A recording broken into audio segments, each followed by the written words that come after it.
name. Timmy, get down, boy, Timmy, get down, leave it. Timmy was a dog of noble fame. Timmy, get down, boy, Timmy, get down, leave it. Every shanty man will know his name. Oh my God.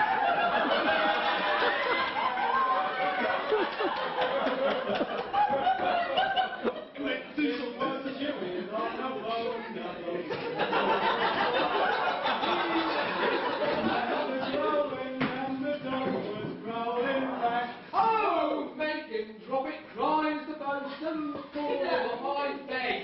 For alone that he was chewing on was in the boatswain's leg.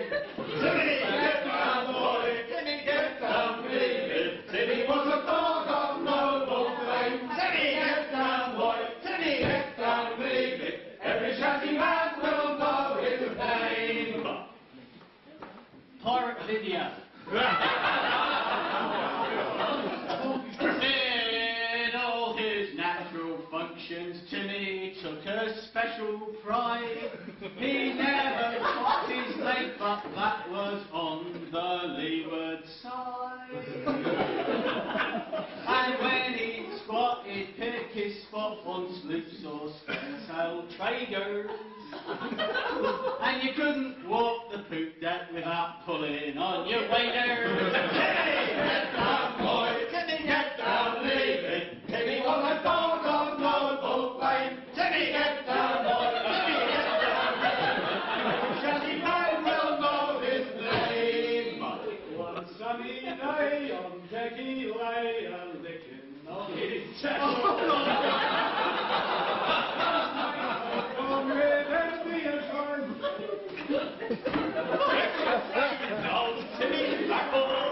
If I could do that, cries the mate, I'd die a happy man.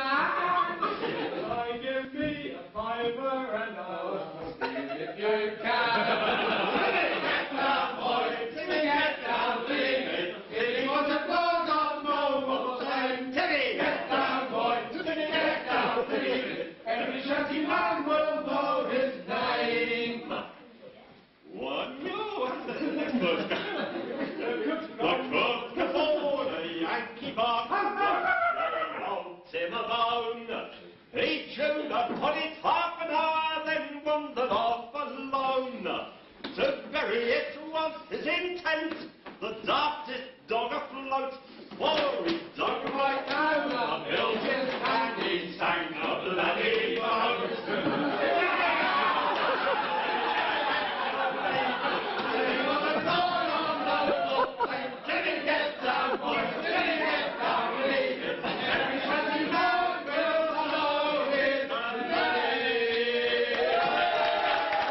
One of our previous squires, the sad story,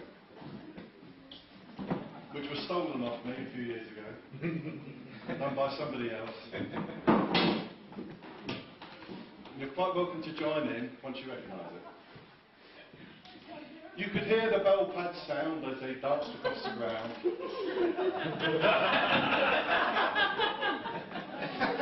And the jingle of the bells as they danced through Buxton town. He gallied into marketplaces, baldricks on his chest. His name was Ernie, and he danced the fastest, Morris on the west. Now, Ernie loved a clogger, a lady known as Sue. She lived all alone in Ling Long Lane at number 22. They said she was too good for him. She was haughty, proud and chic. But Ernie got his hankies ironed 3 times every week. They called him Ernie. Ernie! And he danced the fastest, Morris in the west. She said she'd like to Morris dance. He said, all right, sweetheart. And when he finished work that night, he showed her how to start. He said, you'd like it Cotswold, because Cotswold is the best. She said, Ernie, I'd be happy if it came from the northwest. That's old Ernie. And he danced the fastest, Morris in the west. Now, Ernie had a rival, an evil-looking man, called Two-Gun Jet from Whaley Bridge, who was a line dance fan. He tempted her with his cowboy hat and his sexy hoedown tread, and when she saw the size of his blue jean thighs, it very near turned her head. She nearly reeled at his Cuban heels, and he said, now if you treat me right, you'll have a shuffle every morning and a tush push every night. He knew once she'd seen his cowboy strut, he'd have his wicked way, and all Ernie had to offer was a striptease shepherd's hay. Poor Ernie. And he danced the fastest, Morris. Now, one lunchtime, Jed saw Ernie's bells hung up outside her door. It drove him mad to find they were still there at 4:30. And as he sidestepped across the road, he cursed a deadly vow, and he went across to the Morris men, and he didn't half kick the cow, whose name was Stanley. And he watched the fastest Morris in the West. Now Ernie rushed out into the street with baldricks in his hand. He said, if you want to marry Susie, you'll dance Morris like a man. Oh, why don't we play hopscotch? Jed sneeringly replied. And just to make it interesting, we'll have a tenor on the side. Now Ernie dragged Jed from his men, and beneath the blazing sun, they stood there face to face, and Jed went for his toy gun. But Ernie was too quick. Things didn't go the way Jed planned, and a badged and flowered Morris hat sent it spinning from his hand. Now Sue, she ran between them and tried to keep them apart, and Ernie pushed her aside, and a foot spur caught him underneath his heart. And he looked up in pained surprise at the spur stuck in his bust, and a shoelace tie hit him in the eye, and Ernie bit the dust. Poor Ernie. And he was the fastest dancer in the West. No, got heavenly chorus. Ernie was only 42. He didn't want to die. Now he's gone to dance the Morris in the pub car park in the sky, where the barmaids are all angels and tooting cars are banned. And a Morris man is full of beer in that Morris dancer's land. But a woman's needs are manifold, and Sue, she married Jed. But strange things happen every Monday night as they lay in their bed. Is that the doorbell ringing, or the bell upon a bike, or Ernie's ghostly gold pads? Bell pads. I'm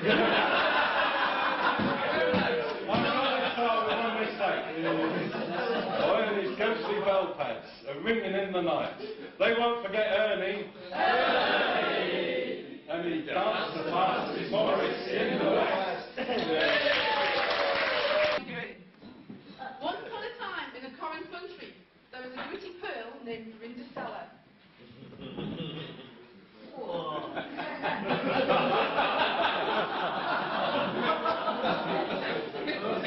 She lived with her stickered wet mother, Phoebe Cheat, and her two subliesters, Mary Hinge and Betty Thumb.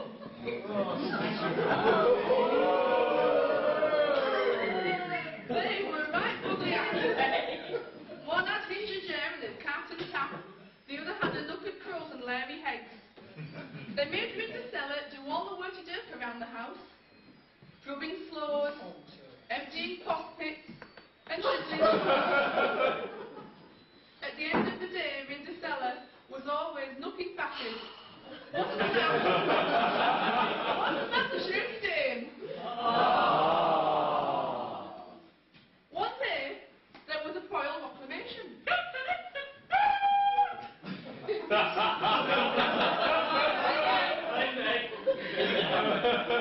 There was going to be a Drancy West Hall at the Village Palace in honour of the Prance of Hinds.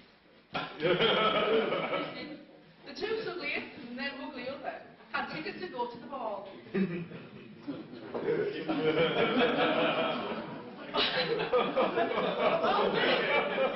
All day long, Rindasella's stickered wet mother and the two ugliesters kept Rindasella busy. Come on, Rindasella, get my dancing set ready. Why is it, Rindasella? Aren't you coming too? Oh, yes, that's right. You only have that worth little dance to wear. So bad. So off they went, Drancy Best Ball. Well, Rindasella was pretty unhappy. And she got down and drowned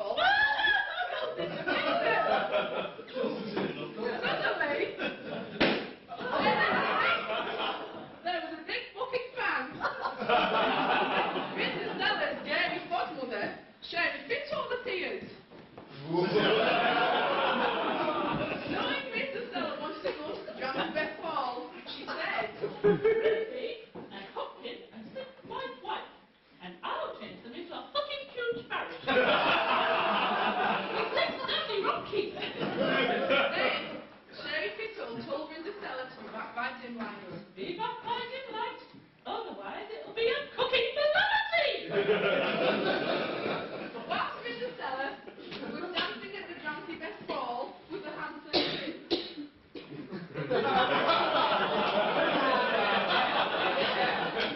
The clock suddenly started striking dim light. Dong, dong, dong, dong, dong, dong, dong, dong, dong, dong,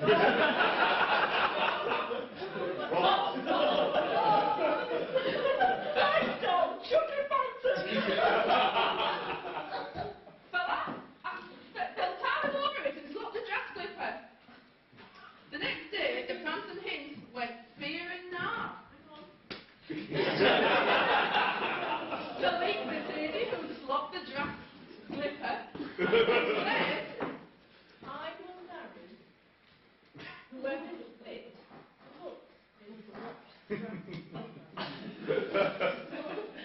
the Prance and Hints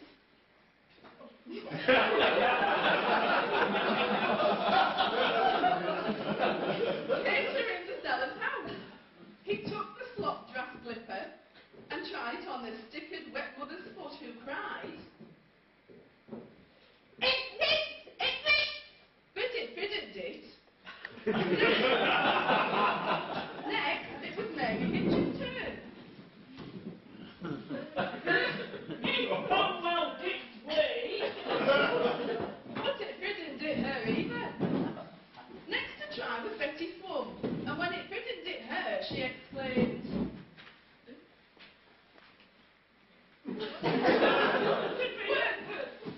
Yeah. "Fucking disgusting." Finally, the Prance and Hints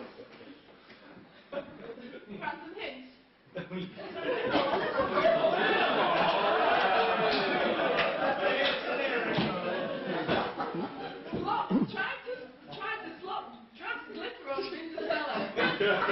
Fitted, hooked perfectly.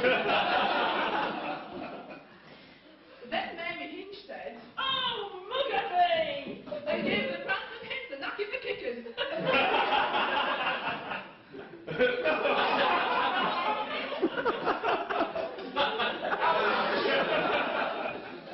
So, the Prance and Hints and were in the cellar and married soon after and lived their lives in looking luxury. The moral of the story is, if ever you go to a Drancy Best Ball and want a Prance and Hints,